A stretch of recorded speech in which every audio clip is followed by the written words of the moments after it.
Hello. We hope you're enjoying your stay at Toshi's place. To help you make the most of your time in Kamakura, we've prepared this sightseeing guide. Today, we'll introduce you to Jokomyo-ji Temple. Jokomyo-ji. It's one of those places that maybe isn't always first on the list, but it really should be. Absolutely. Hmm. We want to give you a real feel for this remarkable, often overlooked corner of Kamakura. Think of it as a shortcut to understanding what makes it so special. That's right. We've done the digging, so you get the good stuff, the fascinating layers, the surprising facts. Beyond just how peaceful it feels, Jokomyo-ji holds centuries of, well, captivating history. We're talking groundbreaking medieval education, key moments in the shogunate. Exactly. It's a place that really invites you to pause, look a bit closer, and understand its deeper significance. So let's explore why this temple is so much more than just another stop on the map. First off, let's just set the scene. Imagine, if you will, a really prestigious, serene, historically rich spot, almost a hidden gem, nestled right here in Kamakura. That's Jokomyo-ji Temple for you. It's tucked away in this quiet, beautiful valley. Nature and culture just sort of melt together. They're perfectly harmonious. It really is. You step onto the grounds and you immediately feel the sense of peace. Oh, definitely. It's like a flower-filled sanctuary, just perfect for quiet reflection, whatever the season. That sense of peace is so real, and like you said, what makes it more than just a pretty garden is its incredible past. Historically, Jokomyo-ji was a profoundly significant center for medieval study, really important. Okay. It was particularly known for something quite unique back then, multi-sect integrated learning. They called it Shoshu Kengaku. So studying different schools of Buddhism together. Exactly, which really went against the grain, the typical divisions of the time. It fostered this more holistic intellectual environment. Wow, that sounds very forward-thinking for medieval Japan. It was. It suggests this philosophical openness that was pretty rare, pushing the boundaries of traditional Buddhist thought. And think about how that shaped minds, especially given its deep connection to the Kamakura shogunate. It even served as a mausoleum for powerful families like the Hojo and Ashikaga. Okay, let's dive into that history then. It goes way back, mid-13th century, right? Absolutely. Established right in the middle of the 13th century.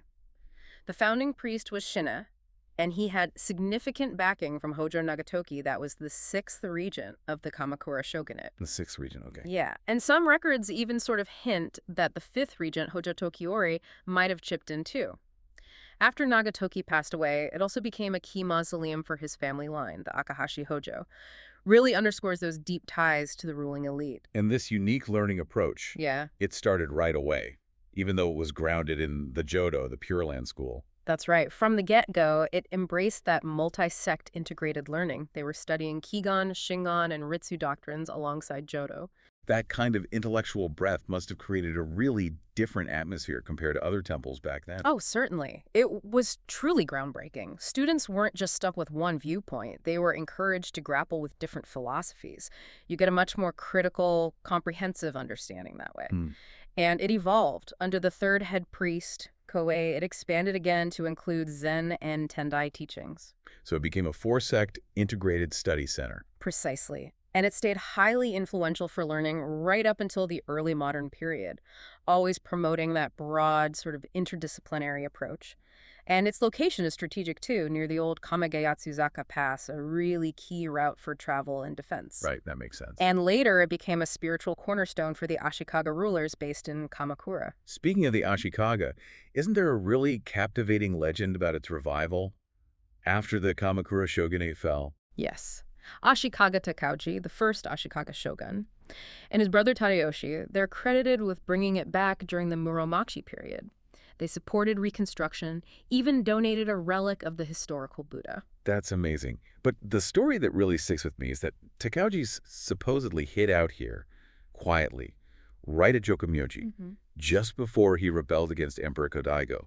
Can you imagine this serene temple as a backdrop to such a pivotal moment in history? It really highlights its enduring significance, doesn't it? And, Jokomyo-ji has shown remarkable resilience through modern times, too. During World War II, for instance, back in 1941, Yeah. Japan had the Metal Collection Act. The temple actually had to replace many of its metal Buddhist implements with ceramic and cement substitutes. Oh, I didn't know that. It shows that adaptability, doesn't it? How deeply rooted it was in the community, preserving its spiritual core even under extreme pressure. Makes you think about how culture survives the toughest times. It really does. So beyond the history, what about the treasures? What should people absolutely look out for when they visit? Well, that's another fascinating layer. Jokomyo-ji guards some incredible artifacts, and each one tells a unique story. Okay, like the main deity. Exactly. The Amida Triad. It was crafted way back in the late 13th century. You have Amida Nyorai in the center, with Kanon Bosatsu and Seishi Bosatsu on either side. Visually impressive, I bet. Absolutely. And it's not just beautiful, it's a nationally designated important cultural property. You really feel the centuries of devotion there. Wow. And here's something really special about that statue, a unique artistic detail. It's one of only 7 surviving examples of Buddhist statues adorned with domen. Domen, what are those? They're small, decorative clay figures or patterns. It's a distinctive Kamakura style, and it adds this incredible depth and life to the sculpture. Interesting. Yeah. Now, just a heads up, photography is prohibited in the treasure hall, so you want to take your time, really look closely, and appreciate all the intricate details with your own eyes. Good tip. What else is a must-see? Well, there's the Yahiroi Jizo. It's said to be the guardian deity of Ashikaga Tadayoshi himself, and there's a neat legend about it involving a young novice. Okay. And then there's the Kakuken Pagoda. It's one of Kamakura's largest stone Gorinto pagodas, the 5-tiered ones symbolizing the elements. Right, I've seen those. This one's from the early 14th century, and it's also a nationally designated important cultural property. So lots of important history here. Definitely. And get this, that huge pagoda, it's only open to the public once a year during the Kamakura festival in April. So if you happen to be here then, it's a truly special sight. That is special. Yeah. What about those cave tombs you mentioned earlier, the Yagura? Ah, yes, behind the main temple buildings. You'll find numerous yagura. They're a real hallmark of Kamakura's medieval burial culture, carved right into the soft volcanic rock of the mountainside. A very tangible link to the past. And is there one in particular to look for? Well, the Amihikijizo really stands out. It's enshrined within an especially large and quite decorated cave. Amihikijizo. Does that mean something? Yes, the legend is captivating. It's said the statue was caught in a fisherman's net. Ami means net off Yurigahama Beach. It symbolizes salvation and compassion pulled from the sea. Wow, imagine that story coming to life as you stand there. Exactly. And speaking of history and views, you can also visit the grave of Reitsai Tamsuke. He was the founder of the famous Reitsai poetic family. Oh, really? Yes. And his grave is a designated National Historic Site. From that spot, you get these wonderful panoramic views over Kamakura City and down towards Yurigahama Beach. It's a great place for a quiet moment. A poetic connection, too. And his mother, Abutsuni, wrote the famous medieval travel diary Izayoi Nikki. So there's a rich literary connection to this peaceful spot as well. So, okay, we've got the history, the treasures. Yeah. What does this all mean for someone visiting today? What kind of experiences can you have there? Well, beyond just soaking in the history, Jokomyo-ji is inherently a place for quiet reflection. That spiritual calm is there year-round. It's perfect for just disconnecting and being present. And they have special events, too, right? They do. Imagine being there for Joy no Cane, the New Year's Eve bell ringing. You can actually participate in ringing one of the 108 bells that symbolizes purifying worldly desires. A really powerful communal experience. That sounds amazing. And for a really exclusive look, keep an eye out for the Ume Kamakura Temple and Shrine special visits. That usually happens from late February to early March. When do you get to see them?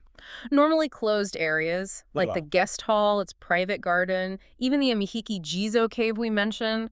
Often temple staff give guided explanations too. It's a fantastic chance for a peek behind the scenes. Talk about an exclusive opportunity. And for those interested in spiritual journeys, Jokomyo-ji is actually on several pilgrimage routes. It's the 25th temple of the Kamakura 33 Canon pilgrimage. Okay. And both the 16th and 17th stops on the Kamakura 24 Jizo pilgrimage. 2 stops on one pilgrimage. How does that work? It enshrines 2 different Jizo figures relevant to that route. And if you are doing a pilgrimage or just want a beautiful souvenir, you can get the Goshwin, those lovely calligraphed temple seals at the Kuri, the administrative building. The Goshwin are always so beautiful. And what about just the general atmosphere, the nature? The grounds are stunning, and they change dramatically throughout the year. That's a huge part of the experience. In spring, you've got plum blossoms, cherry blossoms, azaleas. Lovely. Early summer brings Bodhi trees. They smell amazing. In June, magnolias, hydrangeas.